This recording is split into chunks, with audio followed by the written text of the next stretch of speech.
अच्छा जी, अस्सलाम वालेकुम। 9th class. अच्छा बेटा, फिज़िक्स का जो लेक्चर लास्ट टाइम हमारा हुआ था बेटा, उसके अंदर हमने ये इस एक्सरसाइज के ये 5 शॉर्ट क्वेश्चन किए थे। आज हमने क्वेश्चन नंबर 6 से कंटिन्यू करना है। क्वेश्चन नंबर 6 में वो कहता है identify the state of equilibrium in each case in the figure given below. ये नीचे ना 3 फिगर्स दी हैं। ये पहली फिगर पे कौन है, दूसरी फिगर के अंदर उसने एक जो है ना स्फेयर को बैलेंस किया हुआ है इस कर्व सरफेस पे, और फिर एक सिलेंडर है वो रोटेट करके रखा हुआ है। अब इसमें से बताना है कि ये किस स्टेट में है, ये किस स्टेट में, और ये किस स्टेट में। तो बेटा ये कौन जो है ना, ये स्टेबल इक्विलिब्रियम है, क्योंकि आप अगर इस कौन को टिप से पकड़ के थोड़ा सा टिल्ट करें और देन रिलीज़ कर दें तो ये वापस इसी हालत में वापस आ जाएगी ना। तो ये कौन सी है, स्टेबल इक्विलिब्रियम है। और इस बॉल को अगर आप थोड़ा सा टिल्ट करें या थोड़ा सा इसको फोर्स लगाएं तो क्या ये वापस नीचे जाके वापस ऊपर आ जाएगा? नहीं आएगा।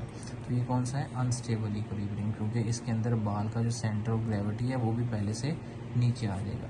और सिलेंडर की अगर हम बात करें तो इस सिलेंडर पे अगर मैं थोड़ी सी फोर्स लगाऊं तो ये रोटेट होकर नई पोजीशन में चला जाएगा, लेकिन इसके सेंटर ऑफ ग्रेविटी पे कोई फ़र्क नहीं पड़ेगा। जितनी सेंटर ऑफ ग्रेविटी इस वक्त हाइट पे, आगे जाके भी उसकी हाइट सेम रहेगी। तो ये किस में होगा, न्यूट्रल इक्विलिब्रियम में। इसको आपने लिखना किस तरह है, उसके लिए मैंने ये नोट्स बनाया आपके लिए। तो जो फिगर ए है उसके अंदर कहता है कौन resting flat on it's base. ये जो पहली हमारी डायग्राम थी उसके अंदर कहता है ये किस में है जी, स्टेबल इक्विलिब्रियम में, क्योंकि centre of gravity rise if tilt.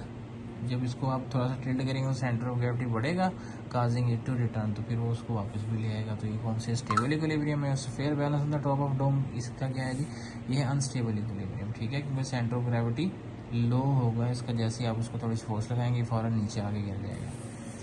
उसके बाद है cylinder laying horizontal on it's side.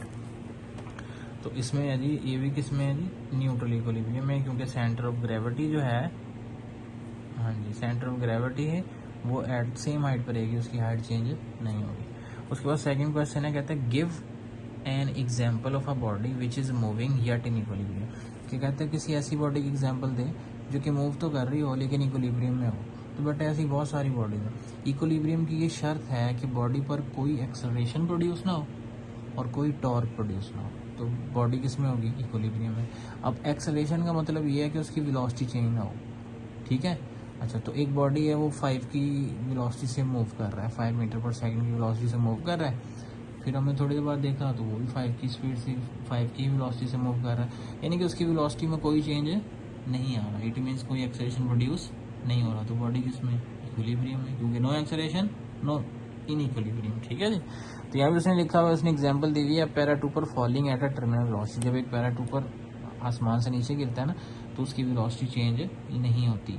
ठीक है, क्योंकि उस पर लगने वाला उसकी वेट की फोर्स और जो एयर की ड्रैग फोर्स है वो आपस में इक्वल हो जाती है, तो उसमें कोई एक्सेलेरेशन प्रोड्यूस नहीं होता। तो एक्सेलेरेशन प्रोड्यूस नहीं होता तो इट मीन्स बॉडी किस में होती है, इक्विलिब्रियम में, लेकिन वो मूव करते हुए नीचे आ रही होती है। इसको आपने लिखना इस तरह है कि when the downward force of gravity match the upward drag force of the air resistance, sorry,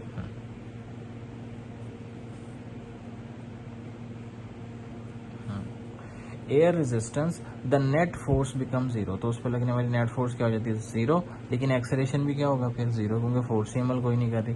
the paratrooper move at a constant speed in the state of dynamic translation equilibrium. तो उस वक्त बॉडी किस में होगी, equilibrium में होगी। उसके बाद नेक्स्ट क्वेश्चन है define centre of mass and centre of gravity.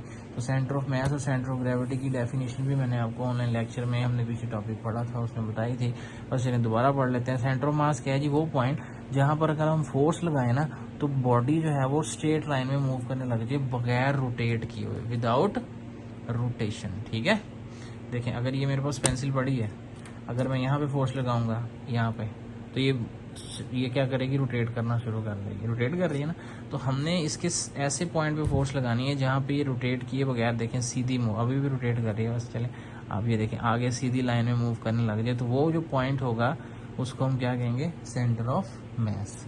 और सेंटर ऑफ ग्रेविटी क्या है, कहता है द स्पेसिफिक पॉइंट, ये खास पॉइंट है, a specific point where the entire weight of a body act vertically downward, जहाँ पर बॉडी का सारा वेट नीचे की तरफ अमल करता है। ठीक है जी।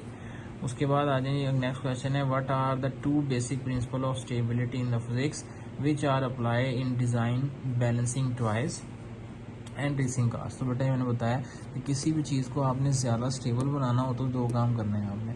नंबर 1, उसका सेंटर ऑफ मैस उस कोशिश करना है लोअर पॉसिबल, कम से कम ज़मीन से ज़्यादा करीब हो। और दूसरा आपने उसकी जो बेस एरिया है उसको वाइड कर देना, खुला कर देना, ठीक है। तो उसमें भी ये कहते हैं lower the centre of gravity. तो पहला क्या है जी, सेंटर ऑफ ग्रेविटी को लोअर करना है।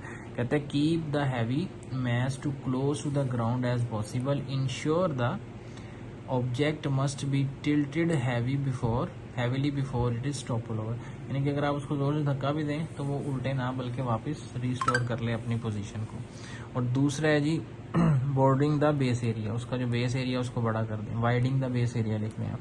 तो क्या ये वाइडिंग द बेस एरिया करेंगे तो उसको टिल्ट करने के बाद भी जो उसका सेंटर ऑफ ग्रेविटी है उसके बेस एरिया के ऊपर ही रहेगा, तो बॉडी जो है वो स्टेबल इक्विलिब्रियम में रहेगी। उसके बाद है how can we prove that the centripetal force always act perpendicular to velocity. हमें पता है यूनिफॉर्म मोशन के अंदर जो वेलोसिटी है उसकी डायरेक्शन हमेशा जो है वो टेंजेंट ऑफ द सर्कल होती है। मैंने आपको ये जब सेंट्रीपिटल फोर्स पढ़ाई थी तो मैंने बताया था कि जब आप पत्थर को रस्सी से बांधकर सर्कल में घुमाओगे तो पत्थर, ये सेंटर है, यहाँ से आपने पकड़ा हुआ है तो पत्थर जाना यहाँ चाहेगा, लेकिन आप उस पर सेंट्रीपिटल फोर्स लगाकर उसको वापस सर्कल में घुमा लोगे। लेकिन अगर यहाँ पे जब ये पत्थर आया, लेट्स सपोज यहाँ पे जब ये पत्थर आया तो लेट्स सपोज ये रस्सी ब्रेक हो गई, टूट गई, तो आपको पता है पत्थर किस डायरेक्शन में मूव करेगा, बिल्कुल इस डायरेक्शन में निकलेगा, ठीक है। तो यहाँ पर देखें कि ये वेलोसिटी है और ये सेंट्रीपिटल फोर्स है, और ये क्या है, ये टेंजेंट और ये आमतौर पर रेडियस होता है। और ज्योमेट्री का एक असूल है कि टेंजेंट और रेडियस जो कि सेम पॉइंट पे हों वो आपस में हमेशा क्या होते हैं, परपेंडिकुलर होते हैं। तो इसके अंदर जो वेलोसिटी वेक्टर है वो क्या है, टेंजेंट पे है, ठीक है, और सेंट्रीपिटल फोर्स वो अलोंग द रेडियस है, ठीक है। तो ये दोनों आपस में क्या होंगे, परपेंडिकुलर। तो ये प्रूव हो गया। इसको लिखा मैंने इस तरह है, the velocity vector is always directed along the tangent to the circle path at any given point, यानी कि किसी भी गिवन पॉइंट पे, यहाँ पे भी टूटेगी तो टेंजेंट यहाँ पे भी होगा, तो इसकी वेलोसिटी की डायरेक्शन यही होगी। और सेकंड है centripetal force is always directed along the radius towards the centre, और सेंट्रीपिटल फोर्स हमेशा रेडियस के अलोंग होती है टुवर्ड्स द सेंटर। और ज्योमेट्री का एक असूल है कि रेडियस और टेंजेंट अगर एक ही पॉइंट पे हो तो वो आपस में परपेंडिकुलर होते हैं।